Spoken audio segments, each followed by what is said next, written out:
এবং তারেক রহমান যে স্ট্যাটাসটা দিয়েছেন মিস্টেরিয়াস, এটা রহস্যপূর্ণ। এটা হতে পারে যে এটা এক্সপ্লেইন করা তার এই মুহূর্তে তার পক্ষে সম্ভব না।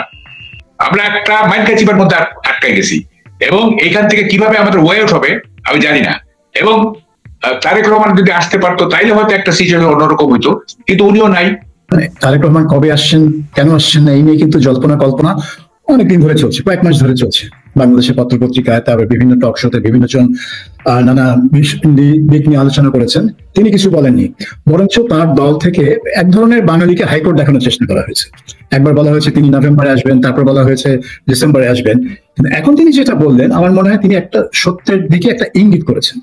তিনি বলছেন যে তার বিষয়টা তার নিয়ন্ত্রণাধীন না, অর্থাৎ অন্য কোথাও থেকে অন্য কেউ তাকে বাধা দিচ্ছে বা তার অনুমতি ছাড়া তিনি দেশে ফিরতে পারবেন না।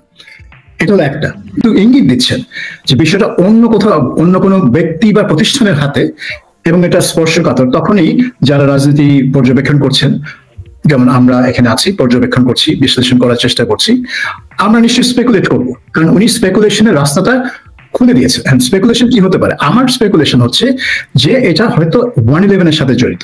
কারণ আপনার মনে আছে, এটা আওয়ামী লীগ তো তাকে দেশ থেকে বের করেনি, দেশ থেকে বের করেছিল সেনাবাহিনী, যখন দেশ সেনা সমর্থিত তত্ত্বাবধায়ক সরকারের অধীনে চলছিল 2008 সালে। এবং তখন জোর শোনা গিয়েছিল, এবং এটা মিথ্যা হবার কোনো কারণ আমি দেখছি না, যে যাওয়ার সময় তাকে একটা লিখিতভাবে আন্ডারটেকিং দিতে হয়েছিল যে তিনি আর রাজনীতিতে থাকবেন না। তাহলে এটা যদি হয়ে থাকে, তাহলে এই আন্ডারটেকিং তিনি দিয়েছিলেন আর্মির কাছে, সেটাই কি বাধা? আর্মি থেকে কি এই বাধাটা আসছে? এই প্রশ্নগুলো কিন্তু উঠবেই, কারণ তিনি যতদিন না কারো খোলাসা করে বলছেন যে কারা তার আসা বা যাওয়ার সিদ্ধান্ত নিয়ন্ত্রণ করে এবং কেন এটা স্পর্শকাতর, ততদিন এই স্পেকুলেশনটা চলতেই থাকবে। এখন আমার স্পেকুলেশন হচ্ছে যে তিনি এখন বাধ্য হয়েছেন, যেহেতু তার মা অসুস্থ এবং তিনি অনেক সমালোচনা ফেস করছেন যে কেন তিনি এসে অসুস্থ মার পাশে দাঁড়াচ্ছেন না, সেজন্য তিনি বাধ্য হয়েছেন এক ধরনের একটা ব্যাখ্যা নিয়ে আসতে। কিন্তু এই ব্যাখ্যাটা যথেষ্ট না, কারণ এটা নিয়ে আরো স্পেকুলেশনের জন্ম দিয়েছে, এবং আমি যেরকম একটা স্পেকুলেশন করলাম, মাহবুব ভাইয়ের স্পেকুলেশন ভিন্ন হতে পারে। আপনি তো পলিটিক্স করতে গেলে তো আপনাকে নদীর পুতুল হলে চলবে না, আপনাকে স্ট্রাগল করতে হবে, আপনাকে ফাইট করে ঝুঁকি নিতে হবে। যেমন বঙ্গবন্ধু কি ঝুঁকি নিছেন উনি, হ্যাঁ, মানে যেমন ধরেন 7ই মার্চের যে বক্তৃতা, ওখানে তো অনেকে আশা করছিল যে বোধহয় হেলিকপ্টার থেকে বম্বিং শুরু হবে ওই সরোয়ার্দী উদ্যানে, এরকম আশঙ্কা করছিল অনেক। কিন্তু ওই মুহূর্তে উনি দেখেন স্বাধীনতার ঘোষণাটা কত দিয়ে দিলেন, টেকিং অল রিস্ক। হ্যাঁ, তো ফলে এই রিস্ক গুলো তো দিতে হবে পলিটিশিয়ানদের, তাই না? নেলসন ম্যান্ডেলা বছরের পর ইয়ার্স টুগেদার সে জেলে ছিল, তাই না? এবং এটা কোনো মাইন্ড করেন না উনি, যে এইটাই নিয়তি আমার, আমি পলিটিক্স করতেছি, ইট ইজ মাই ডেস্টিনি, আমার যে prison is one of my destinies. হ্যাঁ, এটা ধরে নিতে হবে আমাকে। হ্যাঁ, তো ফলে আমি নদীর পুতুল হবো, সোনার থালে রূপার চামচ দিয়ে ভাত খাবো আর পলিটিক্স করবো, এটা হয় না। পলিটিশিয়ানদের ইন্টিগ্রিটি থাকতে হয়, যেমন বঙ্গবন্ধু ছিল ইন্টিগ্রিটি। হ্যাঁ, যেটা কনভিকশন, যেটা সে মিন করছে, যেটা সে বিশ্বাস করে সেটাকে সে মিন করে এবং এটা বিয়ে করে, এটা থাকতে ইন্টিগ্রিটি থাকতে হবে। আপনার ইন্টিগ্রিটি দূরের কথা, আপনার মিনিমাম অনেস্টিটুকুও নাই। আপনি কেমনে লিডার হবেন আপনি বলেন? যখন উনি 10th অগাস্ট পর্যন্ত আসলেন না, তখন it was clear to me that it is a minus two theory, it was clear to me.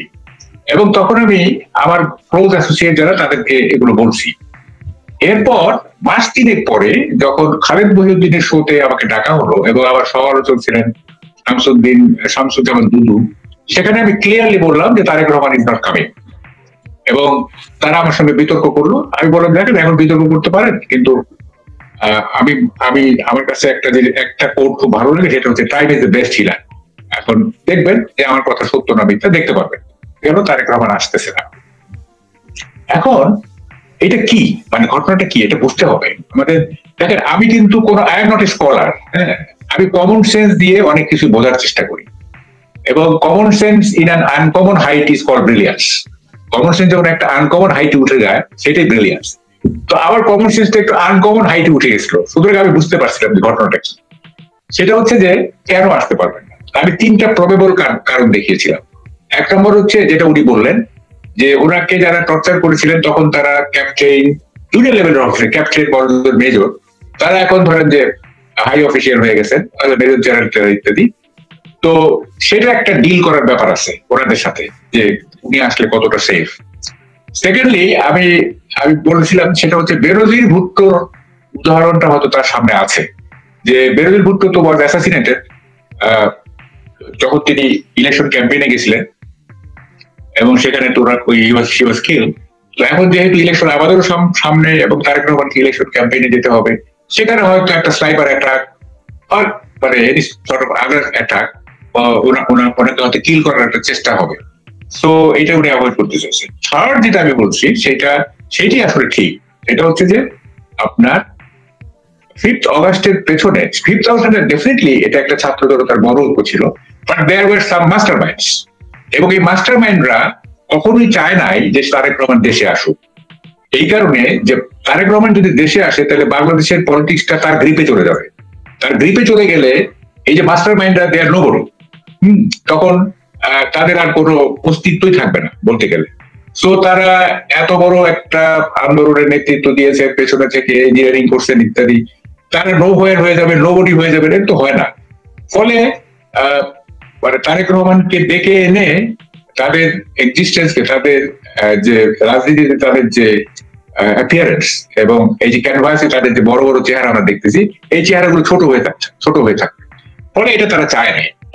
অনেকে নানা রকম স্পেকুলেশন করতেছেন, হ্যাঁ, কেউ বলতেছেন এটা স্বাধীনতা সার্বভৌমত্বের সাথে এটা সম্পর্ক আছে, কেউ বলতেছে যেটা জিও পলিটিক্স, এটা আমেরিকা, নানা রকম স্পেকুলেশন চলতেছে আর কি। তারেক রহমানের এখানে আসাটা নির্ভর করছে এই সরকার, আমি স্পেসিফিক্যালি কারো নাম বলবো না, এই সরকারের কিছু লোক যারা 5th অগাস্টে সুফল ভোগ করছে, যারা মনে করছে যে পলিটিক্যাল একটা চেঞ্জ হয়ে গেলে তাদের বর্তমানের যে সুখময় জীবন, যে স্বচ্ছন্দ জীবন, এইটা থাকবে না। সুতরাং এই গভর্নমেন্টকে প্রলং করতে হবে। এই গভর্নমেন্টকে প্রলং করতে গেলে তারেক রহমানের ইন্টারভেনশনটা ঠেকাতে হবে। হ্যাঁ, তাদের আসল উদ্দেশ্য হচ্ছে টু প্রলং দিস গভর্নমেন্ট। এবং আপনি দেখবেন ইলেকশন অর নো ইলেকশন, আপনি বিএনপি একটা ক্রাইসিসের মধ্যে থাকবে। এটা আমি কিছুক্ষণ আগে আরটিভিতে বলে আসছি। এবং এখনকার যে কন্ট্রাডিকশনটা, principal contradiction of the country, সেটা হচ্ছে liberal democracy versus ultra rightist. এবং এই সংকটের মধ্যে পড়ে গেছে BNP is a liberal democrat party, আর হচ্ছে যে এখন দেশের যারা নিয়ন্ত্রণ নিয়েছে দেশের কন্ট্রোল যাদের হাতে এখন, তারা আল্ট্রা রাইটিস্ট। সো এই আল্ট্রা রাইটিস্টটা কখনোই চাইবে না যে একটা লিবারেল ডেমোক্রেটিক ফোর্স এখানে টেক ওভার করুক। সো এই কনফ্লিক্টটা কিন্তু highly philosophical, highly political conflict এটা। হ্যাঁ, এবং এটা খুব ছোট ব্যাপার না, এটা অনেক বড় ব্যাপার। হ্যাঁ, উনি আসবেন দেশে, এসে নির্বাচনী প্রচারণায় এভরি নুক অ্যান্ড কর্নার বাংলাদেশে ঘুরে বেড়াবেন, উনি পাবলিককে মোটিভেট করে তারপর ইলেকশন পার্টিসিপেট করবেন। ইট ওয়াজ এক্সপেক্টেড। কিন্তু দেখা যাচ্ছে যে উনি এখন গ্রুপ সিটিং করতেছেন, গ্রুপ ওয়াইজ উনি অনলাইনে বক্তৃতা দিচ্ছেন। হ্যাঁ, it is not enough for BNP. হ্যাঁ, তো ফলে আগামী নির্বাচনটা তো লেভেল প্লেইং হচ্ছে না ইন দ্য সেন্স, ধরেন যে জামাতের নেতৃত্ব দিবে শফিকুর রহমান সাহেব, এনসিপির নেতৃত্ব দিবে আপনার এই যে যারা আছে হাসনাত, তারপরে সার্জিস-টার্জিসেরা এনসিপির নেতৃত্ব দিবে, তারপরে অন্যান্য দলের যে মেইন লোক, যে চিফ অফ দি পার্টি, সেই কারণে বাট বিএনপির নেতৃত্ব আর চিফ লোক আর দিতে পারছেন না। এই মুহূর্তে তার খুব প্রয়োজন ছিল, সেই প্রয়োজনীয়তাটা আমরা আর অনুভব করতে পারবো না। এটা একটা খুব ডিসঅ্যাপয়েন্টিং একটা খবর। নেভারথেলেস আপনার তারেক, উনি যেহেতু আপনার কি বলে বেড রিডেন, ফলে তারেক রহমানকে আপনার পার্টির সমস্ত দায়িত্ব নেওয়ার কথা এবং সেই জন্য তাকে দেশে আসার কথা, কিন্তু উনি আসতে পারতেছেন না। এবং আমি জানি না, মানে আমার কাছে আমাকে যখন জিজ্ঞাসা করে কেউ টেলিভিশন গুলোতে সাম্প্রতিক কালে যে আপনি কি দেখছেন, আগামীতে কি হবে, আমি একটা কথাই বলি, ইটস এ গ্রে এরিয়া। হ্যাঁ, এটা একটা ধূসর জায়গা, নাথিং গ্রিনিশ, কোনো সবুজ কিছু নাই, এটা গ্রে। হ্যাঁ, এবং কেউ জানে না, মানে আমি অতীতে অনেক প্রেডিকশন করছি, সেগুলি ফলে গেছে, ইনক্লুডিং এই যে তারেক রহমান আসবে না সেটা সহ। বাট এখন আমার না প্রেডিকশন দিতে, আই ক্যানট প্রেডিক্ট। হ্যাঁ, সো ক্রিটিক্যাল, সো কমপ্লেক্স, হ্যাঁ, সো মানে কি বলে এটা মানে আনপ্রেডিক্টেবল হয়ে গেছে যে এখন আর প্রেডিক্ট করতে পারি না কি হবে, মানে আদৌ ইলেকশন হবে কিনা হইলে। তবে হ্যাঁ, আমি একটা জিনিস বুঝি, সেটা হচ্ছে যে ইলেকশন হওয়ার চান্স খুব কম। এটা বলবো না যে হবেই না, চান্স খুব কম। যদি হয়, it will be the worst election in our history. এর চেয়ে খারাপ ইলেকশন আর আমরা দেখবো না, দেখি নাই। হ্যাঁ, তো ফলে এটা খুবই খারাপ একটা ইলেকশন হবে। মোরওভার, আপনার যদি ইলেকশন হয়েও যায়, ধরেন কথার কথা একটা ইলেক্টেড বডি টেক ওভার করলো, দ্যাট ইজ নট এটা, ইট ডাজন্ট মিন এনিথিং। হ্যাঁ, আমরা যে অবস্থায় আছে, হতে পারে ইলেকশন হওয়ার পরে সিচুয়েশন আরো খারাপ হবে, আরো গ্রেভ হবে, প্রবলেম আরো অ্যাকিউট হবে। হ্যাঁ, এই জিনিসগুলি কিন্তু আমরা দেখতেছি। হ্যাঁ, এবং আমি যেটা বলি যে আমাদের কোনো ইমিডিয়েট সলিউশন নাই, আমাদের কোনো মিড টার্ম সলিউশন নাই, ইভেন আমাদের লং টার্ম সলিউশন নাই। ইট is A problem of century, it's a problem of century. দেশ যে জায়গায় চলে গেছে, দেশ যে জায়গায় চলে গেছে, মানুষের চরিত্র যে জায়গায় চলে গেছে, ডেমোক্রেসি যেভাবে ইনস্টিটিউশনালাইজ হয়েছে, হোল থিং মানে আমাদেরকে বলতেছে যে ইন নিয়ার ফিউচার তো দূরের কথা, আপনার অনেক দূরের ভবিষ্যৎ আমাদের, আমরা we are not getting a stable society, আমরা পাচ্ছি না। এটা এটা it is we are destined to যে আমরা পাচ্ছি না একটা স্টেবল গভর্নমেন্ট। আমি আশাবাদ দেখাইতে পারি, হ্যাঁ, হয়তো মানে হয় কি, অপটিমিজম হচ্ছে একটা বুদ্ধিজীবীদের জন্য একটা স্ট্যাটাস। হ্যাঁ, আমি একটা আশাবাদ দেখাইলাম, আমি যদি আশাবাদ দেখাইতে না পারি তাহলে আমি কিসের বুদ্ধিজীবী, এরকম একটা আছে। কিন্তু হ্যাঁ, দেখুন অনেকে বলবে যে একটা অন্ধকার দেখা যাচ্ছে কিন্তু একটা সিলভার লাইন আমি দেখতেছি। I do not find any silver line, I do not find, absolutely not, absolutely. আমি, আমার কোনো স্ট্যাটাস দরকার নাই, বুদ্ধিজীবীর স্ট্যাটাস দরকার নেই, আমার কোনো গ্ল্যামার দরকার নেই, আমার কোনো প্রফিটিক মানে আমার একটা প্রফিটিক ইমেজ থাকুক যে আমি ভবিষ্যৎবাণী করতেছি, আমার একটা দরকার নাই। I am totally pessimistic. হ্যাঁ, যে সিনারিও আমরা যে জায়গার মধ্যে আছি, all doors are closed, no door is open. তারপরে তো মানে উনি ছাড়া, আর আমি তো বিএনপির যে হায়ারার্কি যেটা আর কি, হাইকমান্ড, আমার মিনিমাম কোনো তাদের উপর আস্থা নাই। তারা দেয়ার সো ইরাটিক, সকাল বিকাল, সকাল এক কথা, বিকাল এক কথা, এবং মানে রাইট ফ্রম 5th অগাস্ট তারা যে পলিটিক্সটা করছে, হ্যাঁ, আনকন্ডিশনাল সাপোর্ট টু ইউরোস, হ্যাঁ, কোন ধরনের মানে নিজস্ব সত্তা বলতে কিছু ছিল না। ইভেন এখনো দেখেন, যখন তারা ফিল করতেছে যে নির্বাচন হবে কি হবে না, সেই সময় তারা একটা সাপোর্ট দিয়ে যাচ্ছে, এবং তারেক রহমান তো বলতেছে যে আমার মায়ের ব্যাপারে। এটা কারণটা কি? আমি এখন যে প্রশ্নটি আসে, ধরেন আওয়ামী লীগ মাঠে নাই, আওয়ামী লীগের সক্রিয় রাজনীতি নাই, বিএনপি এরকম করে ধুকছে, জামাত একাই রাজনীতি করবে? মাহবুব কামাল, তাই তো। আপনাকে কি প্রথমে আমি কি বললাম, ইটস এ -2 থিওরি। আপনি কেন বুঝতেছেন না? -2 থিওরি হইলে তো এরা বাদ দিয়ে যারা আছে তারা রাজনীতি করবে। এইটা তো শুনে, এইটা বোঝার জন্য কোনো রকেট সায়েন্সের দরকার নাই। হ্যাঁ, মানে -2 থিওরি বলতে তো আমরা এতদিন পর্যন্ত দুই নেত্রীকে বুঝতাম, দুই পার্টিকে তো আর বুঝতাম না। -2 হচ্ছে দুই ধরনের। একটা হচ্ছে যে এই আওয়ামী লীগকে শেখ ডাইনেস্টি থেকে মুক্ত রাখা এবং বিএনপি কে জিয়া ডাইনেস্টি থেকে মুক্ত রাখা, এইটা একটা -2, ঠিক আছে। আরেকটা -2 হচ্ছে, -2 থিওরি হচ্ছে বিরাজনীতিকরণ, অর্থাৎ ডিপলিটিসাইজেশন। এখানে কোনো পলিটিক্যাল পার্টি এখানে রুল করবে না, এটা একটা সিভিল সোসাইটি। এইটা মানে ওয়েস্ট সমর্থিত, ওয়েস্টের প্যাট্রোনাইজড একটা সিভিল সোসাইটি গভর্ন করবে। এটা একটা -2 থিওরি, ঠিক আছে। যে যেমন 111 কি হয়েছিল, 111 তো ওরকম একটা হয়েছিল, বিরাজনীতিকরণ। হ্যাঁ, এবং সেটা তো পার্সু করছে প্রথম আলো, ডেইলি স্টার, এগুলি পার্সু করছে এগুলি। হ্যাঁ, যে পলিটিশিয়ান মানে কনসেপ্টটা হচ্ছে যে মানে পলিটিশিয়ানস আর ড্যাম ফেইলিউর, এদের কিছু হবে না, দেয়ার কারাপ্ট, তাদের দ্বারা কিছু হবে না। সো একটা সিভিল সোসাইটি, হ্যাঁ, একটা নন পলিটিক্যাল একটা সিভিল সোসাইটি, তারা রুল করবে দেশ। এটা তো ছিল 111 কনসেপ্ট। তো এটা একটা -2 থিওরি। শুধু যে শেখ ডাইনেস্টি আর জিয়া ডাইনেস্টিকে মাইনাস করা, এটা একটা ফর্মুলা। আর একটা ফর্মুলা হচ্ছে এইটা একেবারে টোটালি মানে ডিপলিটিসাইজেশন, বিরাজনীতিকরণ। তো এখন যেটা হচ্ছে সেটা হচ্ছে যে আপনার আওয়ামী লীগ, বিএনপি, এর দুইটা কেউই মানে পাওয়ার টেক ওভার করতে পারবে না। এখন বিকল্প হিসাবে তো থাকে, জামাত থাকে অথবা এনসিপি থাকে বা এরকম থাকে, সেটা হবে। আপনি মিউট হয়ে গেছেন। গতকাল বিবিসি বাংলায় সজীব ওয়াজেদ জয় একটি সাক্ষাৎকার দিয়েছেন, সেখানে তিনি বলেছেন যে মানে এই সরকার চায় যে আওয়ামী লীগ বিএনপির নেতৃত্বের পরিবর্তন, যেটি আপনারা ওই যে ডাইনেস্টির পরিবর্তনের কথা বলছেন। জয়ের কথা তো একই। এটা তো বেশ পুরনো পরিকল্পনা, তাই না? এটা তো আজকের না, এটা তো সেই 2007 সাল থেকে শুনে আসছি, যে যেটা আমরা আলোচনা করছি, -2 ফর্মুলা। দুই পরিবার দুইটাকে বের করা পার্টি থেকে। কিন্তু সমস্যা হয়ে গেছে যে এই পার্টিগুলা পরিবার নেতৃত্ব ছাড়া কিছু চেনে না, কিছু জানে না, কিছু চায়ও না। এই পরিবারগুলাই এই দুই দলকে মানে কাজেই মানে পরিবারতন্ত্র বাদ দাও যে মানে মুখে বলা যত সহজ, বাস্তবে সেটা করা অত সহজ না। এবং সেটা তারা 2007 সেটা টের পেলো এবং ওটা থেকে সরে আসলো। এখন আবার চেষ্টা করছে, এখন কবে টের পাবে, কবে সরে আসবে, সেটা হচ্ছে ব্যাপার। শুনে এটা হয় না,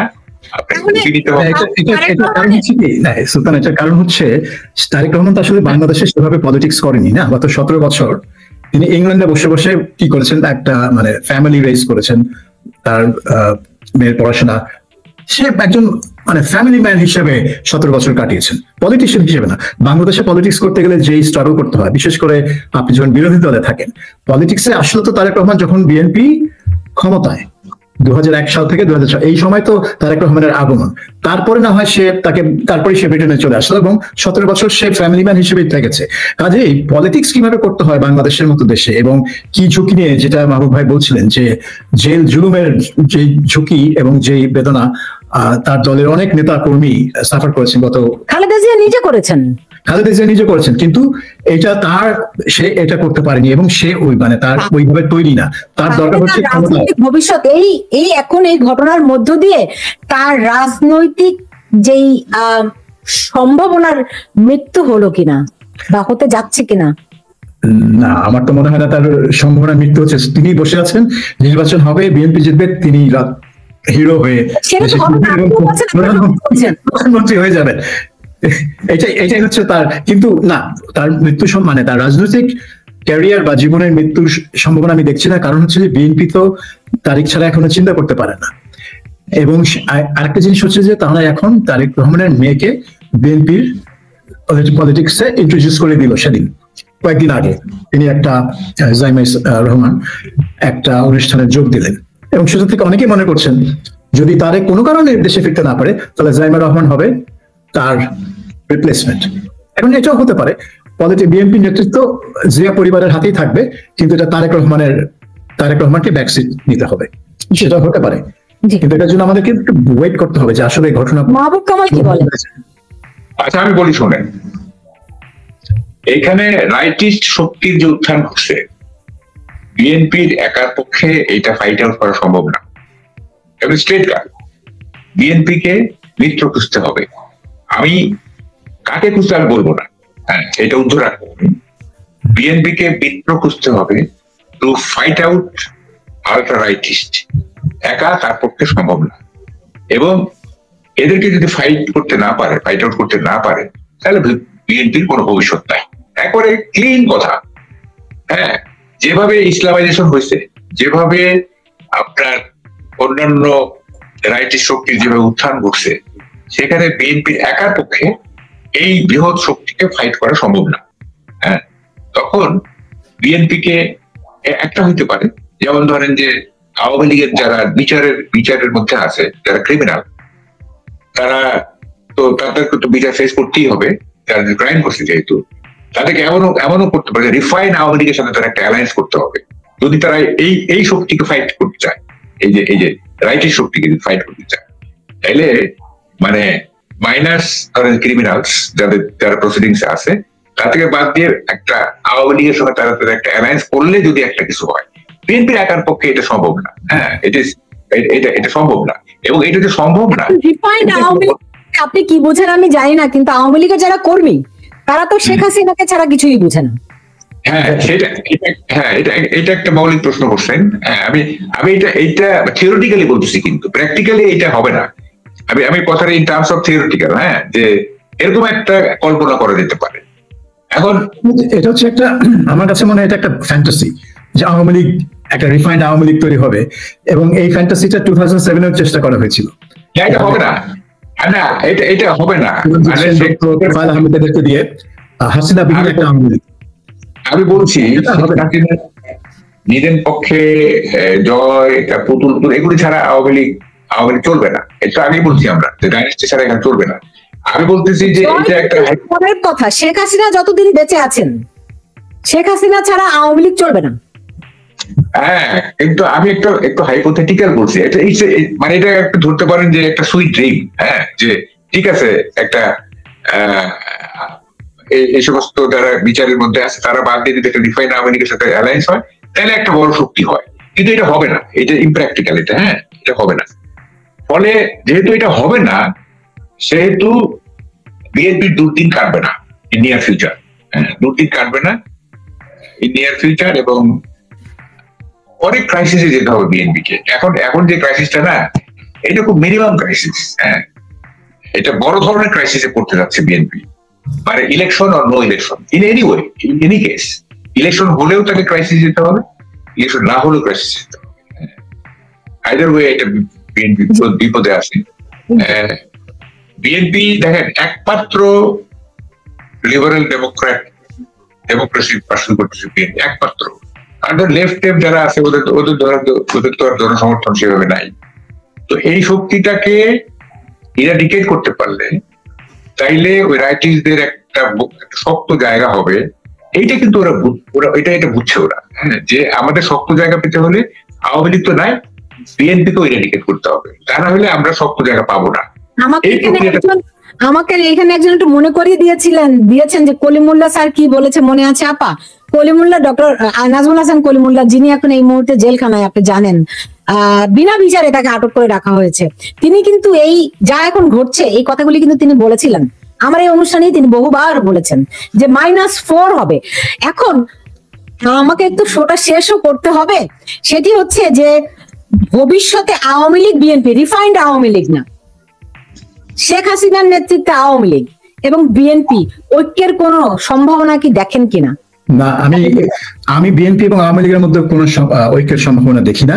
কারণ বিএনপি গত 15 মাস যে অবস্থান নিয়েছে, সেই অবস্থান থেকে তাদেরকে মানে নাকে খত দিয়ে সরে আসতে হবে যদি আওয়ামী লীগের সাথে, এই হাসিনা নেতৃত্বে আওয়ামী লীগের সাথে তাদের ঐক্য করতে হয়। তবে আমি এখানে একটা জিনিস বলবো যে বিএনপির যে কর্মী বাহিনী আছে, বিএনপির যে জনসমর্থন আছে, তাদের যদি একটা ভালো এবং শক্ত নেতৃত্ব থাকতো এবং তারা যদি জানতেন, যারা পরিষ্কার ভাবে তাদের দলকে, তাদের কর্মী বাহিনীকে যদি দিক নির্দেশনা দিতে পারতেন যে এইটাই হচ্ছে আমাদের রাজনীতি, আমরা এইটা করবো, তাহলে কিন্তু তারা এই যে অতি দক্ষিণপন্থী শক্তি যে উত্থানের কথা মাহবুব ভাই বলছেন, সেই দক্ষিণপন্থী শক্তিকে মোকাবেলা করার মতো শক্তি বিএনপির আছে। কিন্তু আমার কাছে মনে হয় যে তাদের সেই নেতৃত্বটা নাই এবং তাদের সেই মির্জা ফখরুল তো ইউনূসের মধ্যে জিয়ার, তার নাম বলছি না আমি, নেতৃত্ব বলতে একটা ব্যক্তি দুইটা ব্যক্তির কথা বলছি না, আমি বলছি নেতৃত্ব, মানে দলের তো একটা নেতা না, অনেক কয়েকটা নেতা, এবং তারা সবাই মিলে একটা শক্তি। তো তারা দলকে ঠিক মতো দিক নির্দেশনা দিতে পারছেন না। তারা মনে করছেন তারা সেই আরামের রাজনীতি খুঁজছেন, কিন্তু এখন আর সেই আরামের রাজনীতি বাংলাদেশে নেই। এখন বাংলাদেশে আছে মূর্তি ভাঙার রাজনীতি, মবক্রেসির রাজনীতি, জ্বালাও পোড়া ভাঙচুরের রাজনীতি। সেখানে কিন্তু বিএনপিকে যেভাবে আগাতে হবে সেটা এই বর্তমান নেতৃত্ব, সে তারেক রহমান থেকে শুরু করে আপনার সবাই ইনার দিতে পারছে। আমি একটু বলি, জি এটা হবে না, এটা হবে না। এটা ওই যে বলে না, Rubicon has been crossed, Rubicon নদী পার হয়ে গেছে, আর এই পারে আসা যাবে না। আমি বলি শুনেন, বিএনপি এই 16 মাসে বা 14 মাসে যে কাণ্ডগুলি করছে, চাঁদাবাজি থেকে শুরু করে, দখলবাজি থেকে শুরু করে নানা রকম করছে, এবং নেতৃত্বে দেখেন, আমি বলি the credibility of a leader is like virginity of a woman, you lose it only once, ঠিক আছে? এই একবার মানে ভার্জিনিটি একবারই নষ্ট হয়, আর পলিটিক্যাল লিডারদের ক্রেডিবিলিটি অথবা মিডিয়ার ক্রেডিবিলিটি একবারই নষ্ট হয়, এরপরে আর নষ্ট হওয়ার সুযোগ নাই, ওইটি শেষ। ফলে এই যে মানে বিএনপির যে নেতৃত্ব না, মির্জা ফখরুল, এইটা he is not at all a trustworthy leader now, একেবারেই না। people do not depend on him, হ্যাঁ, একেবারেই মানে অনির্ভরযোগ্য একটা নেতা হয়ে গেছেন উনি, হ্যাঁ। ফলে যে যিনি বলতে পারেন যে চিফ অ্যাডভাইজারের মধ্যে উনি জিয়ার প্রতিচ্ছবি দেখেন, হ্যাঁ, কি সব বলে আর কি। একবার বলে যে নিজামীদের অন্যায়ভাবে ফাঁসি দেওয়া হয়েছে, আবার বলে যে এরা মুক্তিযুদ্ধ বিরোধী, যখন যেটা আর কি, হ্যাঁ। তো এগুলি মানুষ কেন নির্ভর করবে আপনি বলেন? আপনি শুনেন, পলিটিশিয়ানদের যদি ইন্টিগ্রিটি না থাকে, হ্যাঁ, তো ইন্টিগ্রিটি কিন্তু it is higher than honesty, আপনি হায়ার দেন অনেস্টি, অনেস্ট পাবেন আপনি লোক, বাট ইন্টিগ্রিটি ওয়ালা লোক পাওয়া খুব মুশকিল।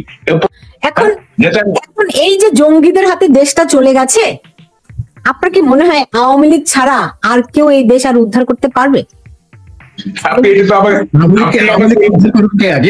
এই প্রশ্ন আপনাদের দুজনকে উদ্ধার করতে হবে। জি, শুনে আপনি এমন একটা প্রশ্ন করলেন, আমি যদি বলি হ্যাঁ আমি তো স্বৈরাচারের দোষর হয়ে যাবো। শুনে এখন আমার কথা হচ্ছে যে আওয়ামী লীগ দেশকে উদ্ধার করার আগে আওয়ামী লীগকে উদ্ধার করতে হবে কাউকে, কারণ আওয়ামী লীগই তো অনুপস্থিত। জি মাহবুব ভাই বলেন, মাহবুব ভাই বলেন, আমি বুঝতে পারছি। শুনেন, আমি বলি I am the last person যে চাইবো শেখ হেলালের মতো লোক আবার ক্ষমতায় আসুক, তাপসের মতো লোক ক্ষমতায় আসুক, ওবায়দুল কাদেরের মতো লোক আসুক। I am the last person to pursue that. ঠিক আছে, এটা আমি কোনোদিনও চাইবো না। কারণ আমরা দেখছি ভাই, 16 বছর আমরা দেখছি, হ্যাঁ তারা কি করছে না করছে, হ্যাঁ, এবং মানুষকে মানুষ বলে গণ্য করতো না, হ্যাঁ তাদেরকে। আমি একবার কি একটা কারণে আমি ওই যে তাপসকে ধরার চেষ্টা করলাম, কি একটা দবি জবা নিয়ে কি ছিল আর কি, তাকে আমি রিচই করতে পারলাম না, হ্যাঁ রিচই করতে পারলাম না। আমি মাহবুব কামাল যদি তাপসকে রিচ করতে না পারে, তাহলে একটা ওই যে টম ডিক হ্যারি তারা কিভাবে রিচ করবে তাকে, করতে থাকে, হ্যাঁ সবসময় একটা কি বলে ওইটা কি শুধু আওয়ামী লীগ না, আওয়ামী লীগ অনেক বড়, অনেক ডাইভার্সিফাইড। তো আমার প্রশ্নটা ছিল আওয়ামী লীগ ছাড়া কি আর কেউ এই দেশকে উদ্ধার করতে পারবে বলে মনে করেন কিনা?